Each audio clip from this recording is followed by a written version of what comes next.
In this video, we'll show you how to perform a disk check in Windows using command prompt. If you find this video helpful, please consider giving it a thumbs up and subscribing.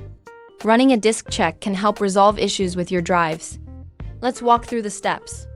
Start by opening File Explorer. Click on this PC from the left-hand sidebar. Now choose the drive you want to check.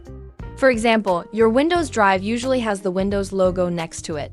Once you've identified the drive, note down the drive letter. This is very important. For me, the Windows drive is C. Next, we need to open command prompt. To do this, click the search bar at the bottom of your screen and type command prompt. Right-click on it and select Run as Administrator to ensure you have the necessary permissions. Once command prompt is open, type CHKDSK, which stands for check disk. After that, type the drive letter you want to check. For example, if you're scanning drive H, you would type H, followed by a space, and then per F, press Enter to start the scan. The tool will begin scanning your drive. It's pretty fast, especially if the drive isn't too large, and it will check for any issues.